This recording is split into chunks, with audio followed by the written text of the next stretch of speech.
Assalamualaikum warahmatullahi wabarakatuh. Yang terhormat Bapak Hendra Permana MPD, selaku dosen pengampu mata kuliah Psikologi Pendidikan. Pada kesempatan kali ini, saya Sri Fitri Nurjana dengan NIM 2184303. Saya dan rekan-rekan akan menjelaskan hasil tugas yang berjudul Sosial Konstruktivis Pendekatan. Baik, pada pembahasan pertama, saya akan menjelaskan pendekatan konstruktivis sosial untuk pengajar.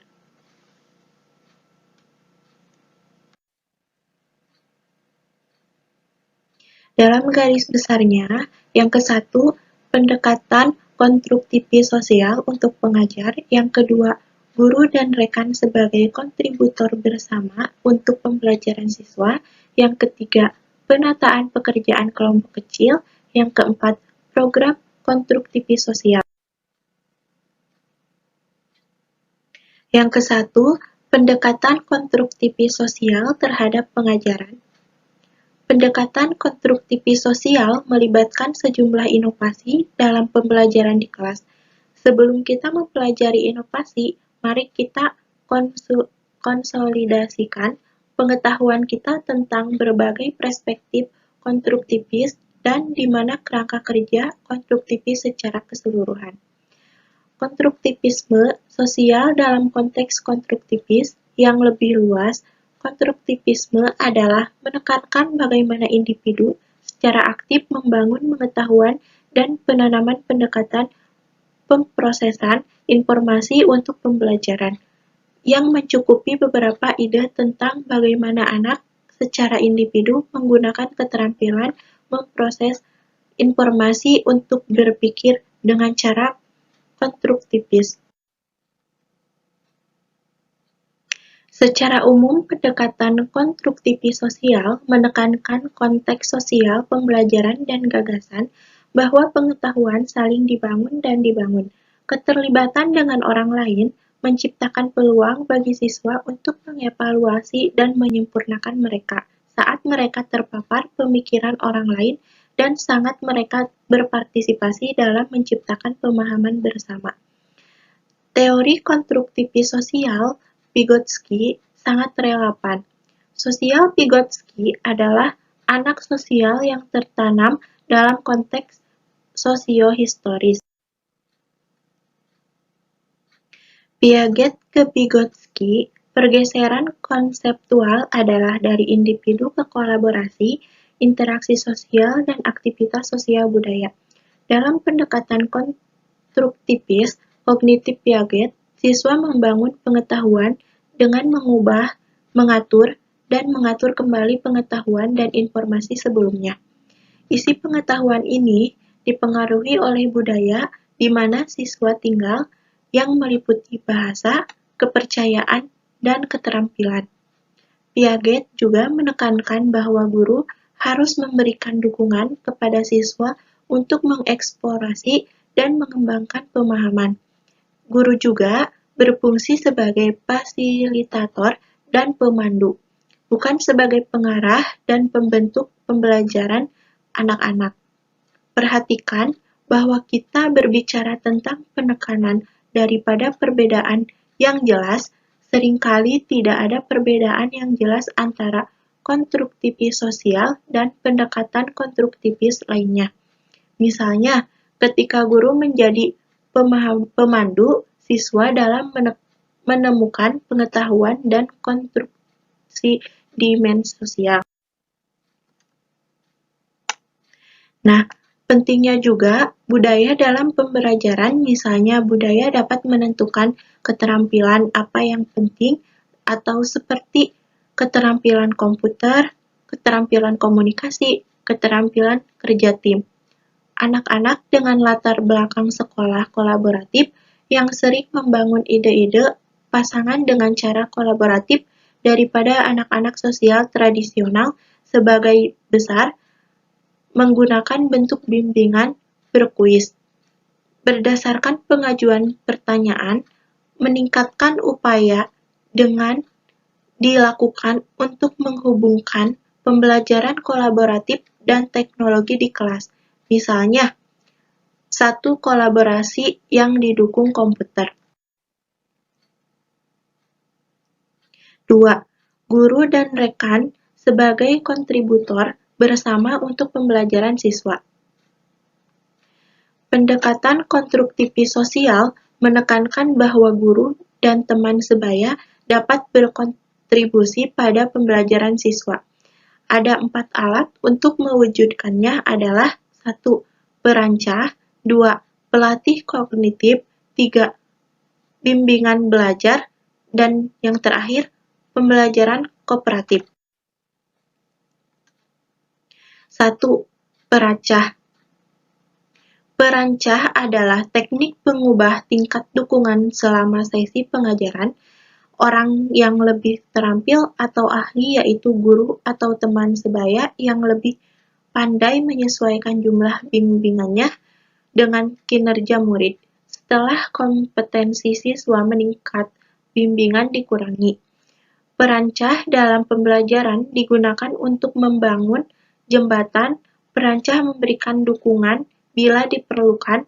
Para peneliti telah menemukan bahwa ketika guru menggunakan scaffolding dalam pembelajaran, siswa tersebut mendapatkan manfaat. Cara menggunakan perancah atau scaffolding di kelas misalnya, tutoring yang baik menggunakan scaffolding, contohnya guru berusaha untuk memberikan jumlah bantuan pada siswa yang tepat. Jangan memberikan bantuan untuk siswa apa yang sudah bisa mereka lakukan untuk diri mereka sendiri. Bagi pantau upaya mereka, beri mereka dukungan dan bantuan sesuai yang mereka butuhkan. Yang kedua, pelatihan kognitif.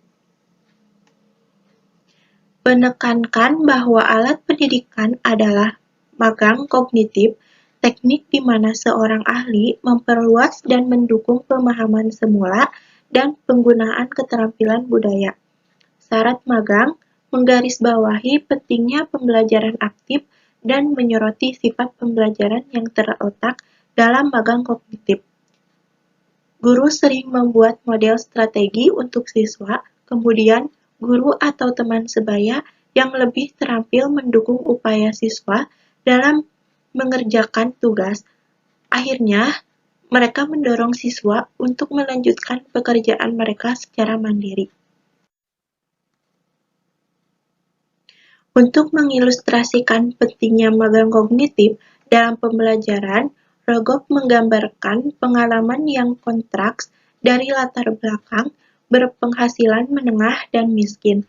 Banyak orang tua Amerika berpenghasilan menengah dan atas melibatkan anak-anak mereka dalam magang kognitif. Jauh mereka sebelum pergi ke taman kanak-kanak atau sekolah dasar. Menurut Greenstab dan Richmond 2008, magang kognitif penting di kelas. Para peneliti telah menemukan bahwa pembelajaran siswa mendapatkan manfaat dari guru yang menganggap hubungan dengan siswa sebagai magang kognitif, menggunakan perancah dan partisipasi terbimbing untuk siswa belajar. Sekian pembahasan dari saya. Saya lanjutkan kepada rekan saya. Assalamualaikum warahmatullahi wabarakatuh. Salam sejahtera kepada Bapak Hendra Permana MPD selaku dosen pengampu mata kuliah Psikologi Pendidikan dan kepada teman-teman semua yang saya banggakan. Pada kesempatan kali ini, saya akan menjelaskan poin ketiga tentang bimbingan belajar atau tutoring dan poin keempat tentang pembelajaran kooperatif, yang dimana materi tersebut merupakan bagian dari chapter atau bab 10 yaitu tentang guru dan rekan sebagai kontributor bersama untuk pembelajaran siswa, di mana poin pertama dan kedua sudah dijelaskan oleh rekan saya pada video sebelumnya. Baik, untuk mempersingkat waktu, saya akan menjelaskan terlebih dahulu tentang bimbingan belajar.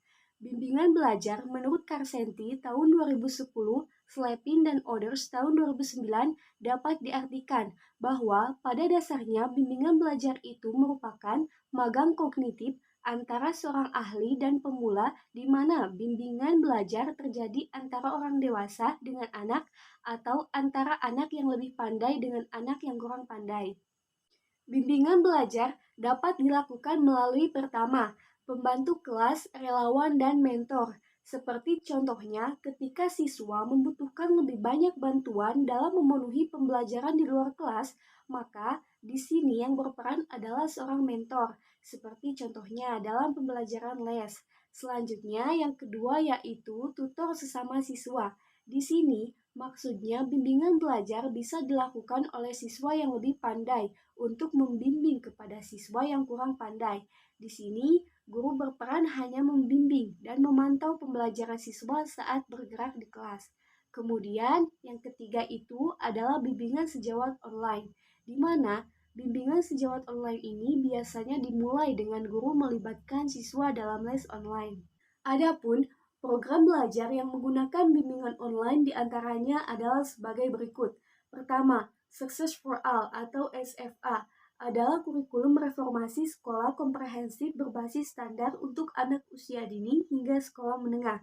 Psikolog Robert Levin dari Universitas Johns Hopkins mendirikan SFA ini bersama istri dan kolaborator penelitiannya Nancy Madden.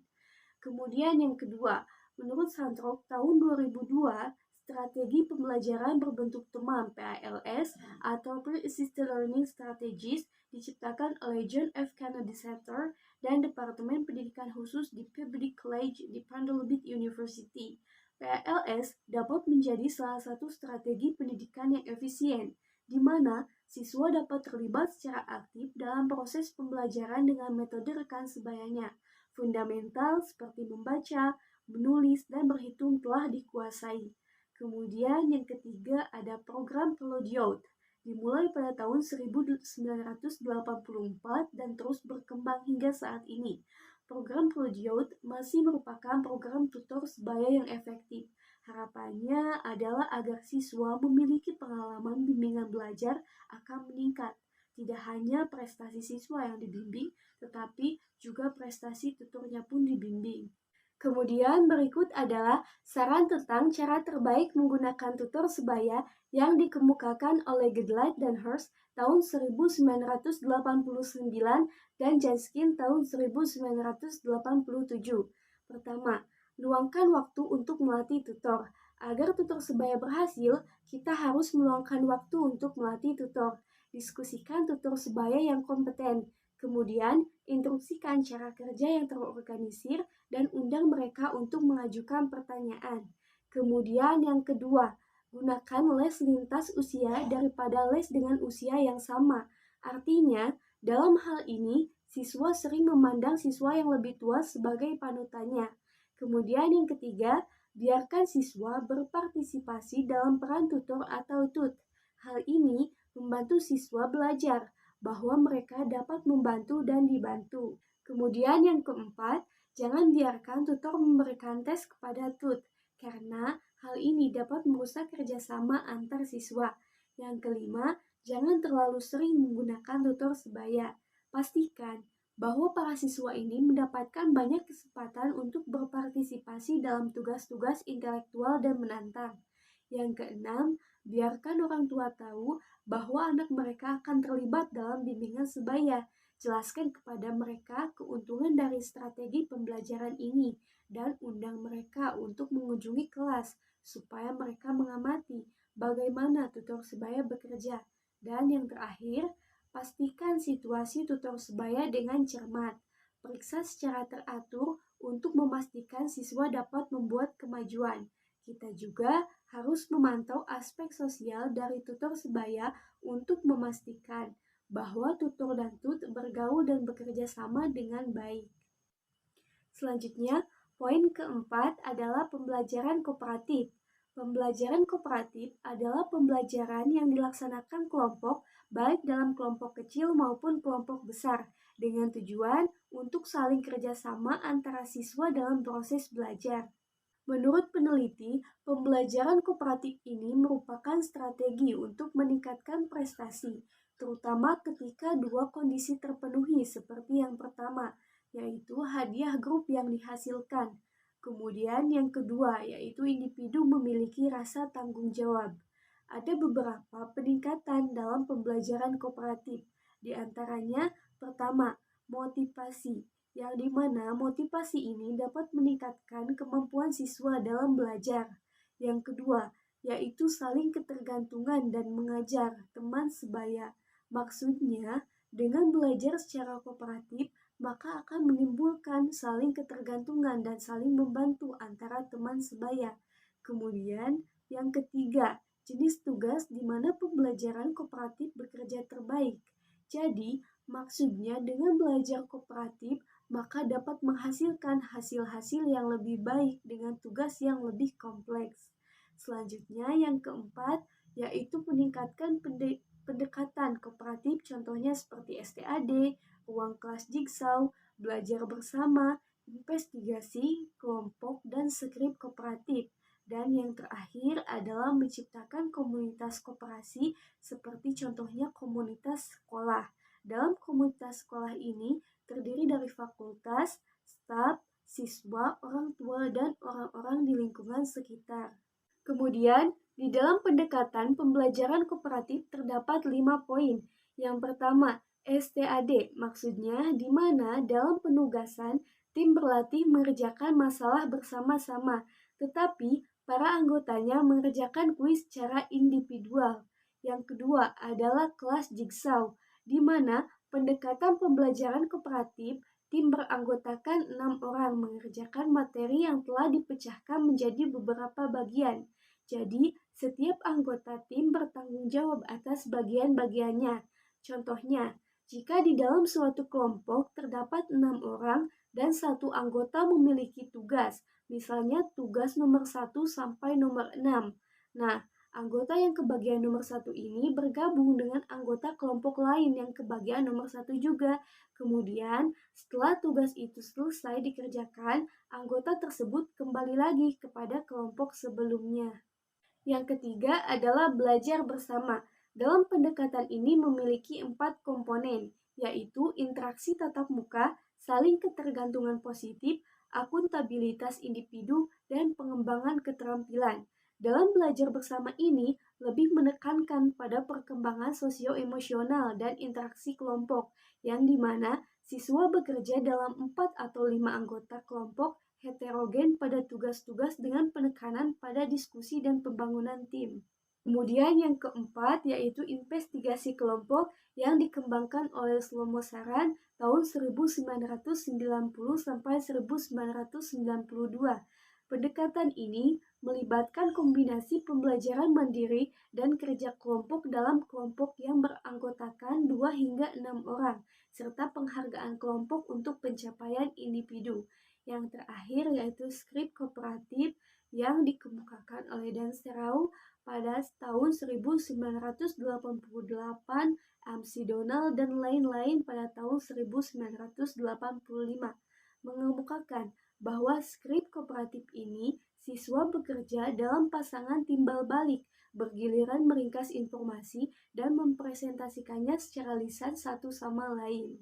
Di dalam mengevaluasi pembelajaran kooperatif, menurut Johnson tahun 2010 dan William tahun 2007, di antara aspek positif pembelajaran kooperatif adalah peningkatan saling ketergantungan dan interaksi dengan siswa lain, peningkatan motivasi untuk belajar, dan peningkatan pembelajaran dengan mengerjakan materi kepada orang lain.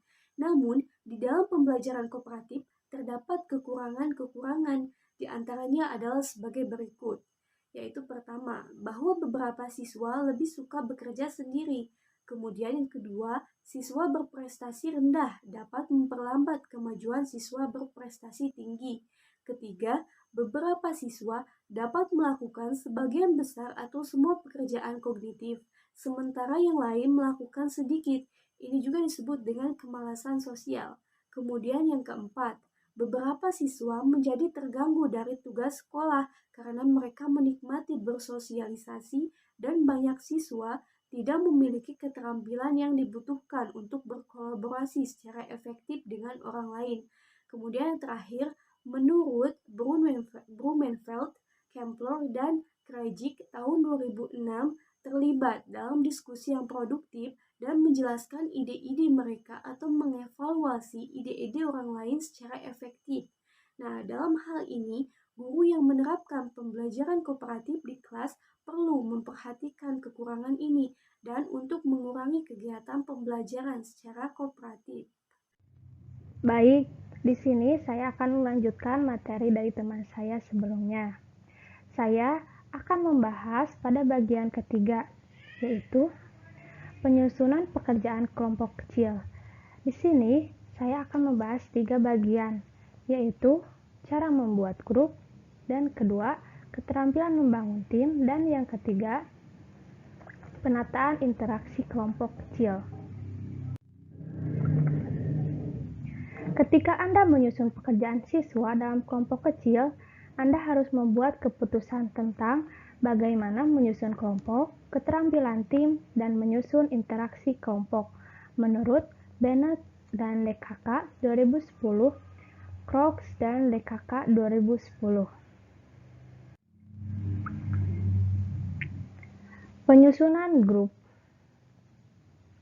Guru sering bertanya bagaimana mereka harus menugaskan siswa ke kelompok kecil di kelas mereka. Umumnya, merekomendasikan kelompok heterogen dengan keragaman dalam kemampuan, latar belakang etnis, status sosial ekonomi, dan jenis kelamin. Menurut Johnson & Johnson 2010. Alasan dibalik pengelompokan heterogen adalah memaksimalkan kesempatan untuk bimbingan dan dukungan sebaya, meningkatkan hubungan lintas gender dan lintas etnis, dan memastikan bahwa setiap kelompok memiliki setidaknya satu siswa yang dapat melakukan pekerjaan, menurut Kagan 1992. Lanjut, di kemampuan heterogen. Salah satu alasan utama untuk menggunakan akan pengelompokan kemampuan heterogen adalah kelompok ini bisa membantu murid yang berkemampuan rendah yang dapat belajar dari murid berkemampuan tinggi. Satu masalah dalam kelompok heterogen adalah jika murid berkemampuan tinggi, menengah, dan rendah dipadukan, murid berkemampuan menengah akan terabaikan dalam beberapa hal. Murid berkemampuan tinggi dan rendah mungkin akan membentuk hubungan guru-murid. Mungkin berkemampuan menengah mungkin akan lebih baik berada dalam kelompok di mana sebagian besar punya kemampuan medium. Baik, selanjutnya yaitu heterogenitas etnis, sosioekonomi, dan gender, di mana pembentukan kelompok pembelajaran kooperatif adalah untuk meningkatkan relasi interpersonal di antara murid dari beragam latar belakang etnis dan sosioekonomi yang berbeda. Harapannya adalah interaksi dalam kondisi yang sederajat dalam kelompok kooperatif itu akan mengurangi prasangka.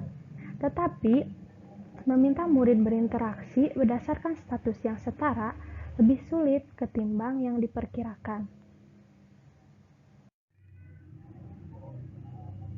Ketika membentuk kelompok yang heterogen secara etnis dan sosioekonomi, penting untuk memperhatikan komposisi kelompok.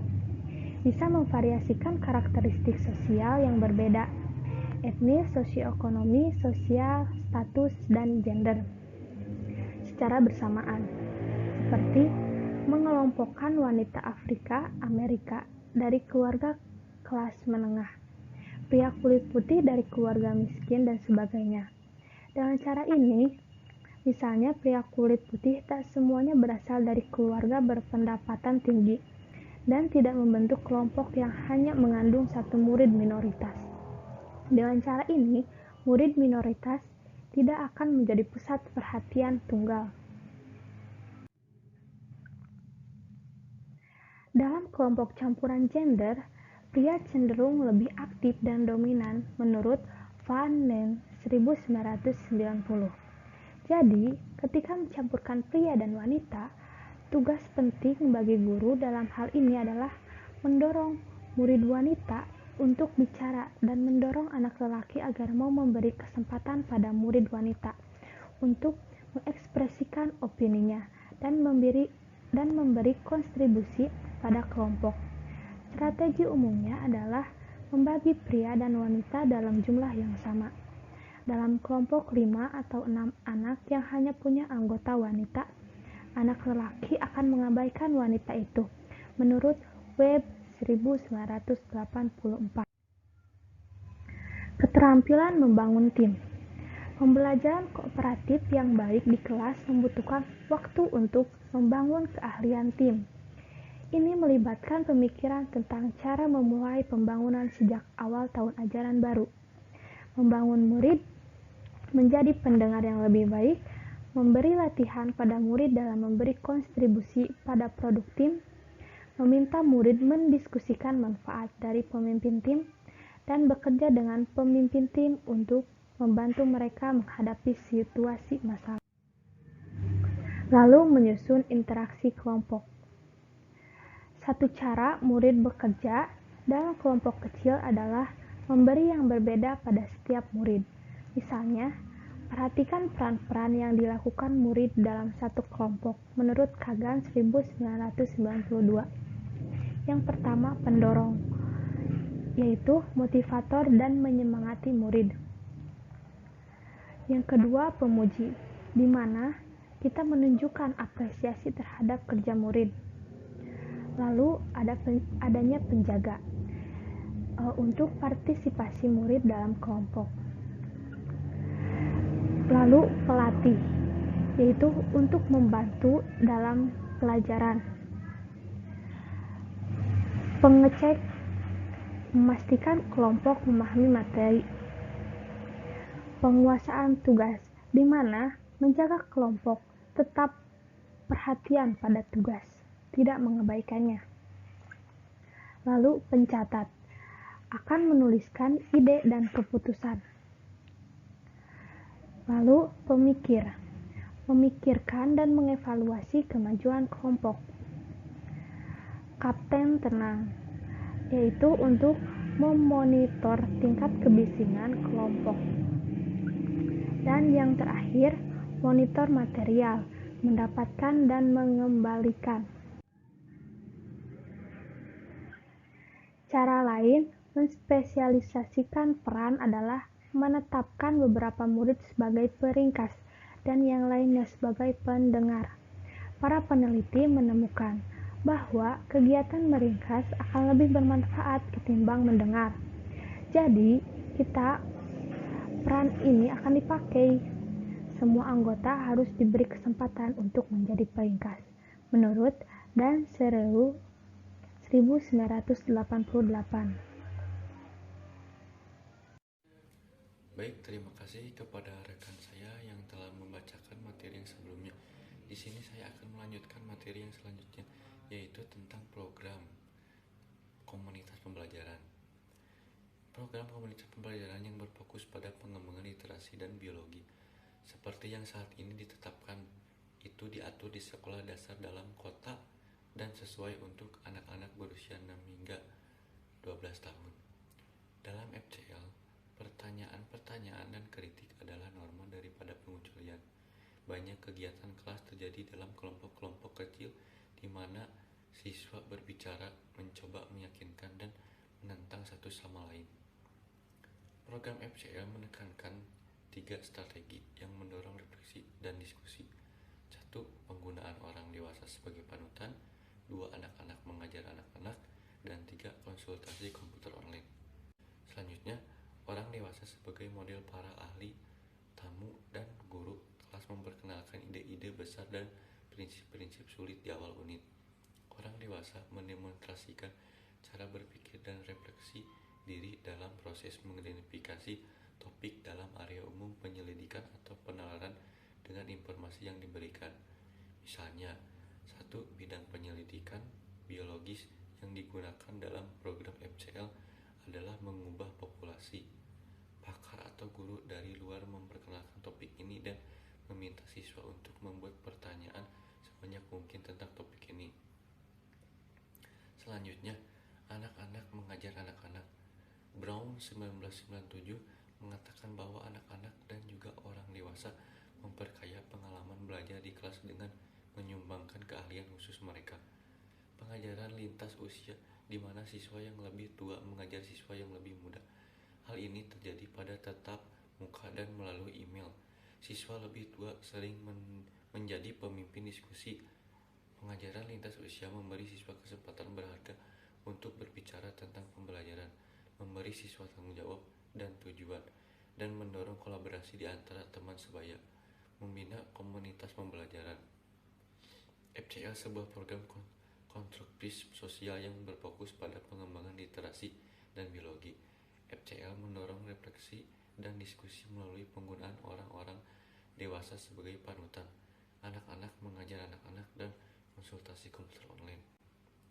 Konsultasi komputer online seperti yang baru saja disebutkan, ruang kelas FCL juga menggunakan email untuk membangun komunitas dan keahlian. Melalui email, para ahli memberikan pembinaan dan saran serta komentar tentang apa arti pembelajaran dan memahami. Pakar online berfungsi sebagai panutan pemikiran mereka, bertanya-tanya dan membuat kesimpulan berdasarkan pengetahuan yang tidak lengkap. Inti dari FCL adalah budaya belajar bernegosiasi, berbagai dan menghasilkan karya yang ditampilkan kepada orang lain. Kurikulum 3 program inti menekankan pentingnya membuat siswa berpikir tentang masalah dunia nyata. Aktivitas berbasis masalah dan berbasis proyek merupakan inti dari kurikulum. Penilaian tujuan pembuatan The Jasper Project FCL dan SAISEL bukan untuk meningkatkan nilai ujian prestasi siswa. Penilaian dalam 3 program berfokus pada pencapaian kinerja otentik seperti membaca untuk tujuan menjawab pertanyaan, penilaian menulis untuk membangun pengetahuan baru, membuat penilaian koordinasi dengan lancar dengan pembelajaran dan pengajaran, dan mendorong siswa untuk terlihat dalam penilaian diri. Terima kasih, sekian dari kelompok kami. Mohon maaf bila ada kesalahan. Wassalamualaikum warahmatullahi wabarakatuh.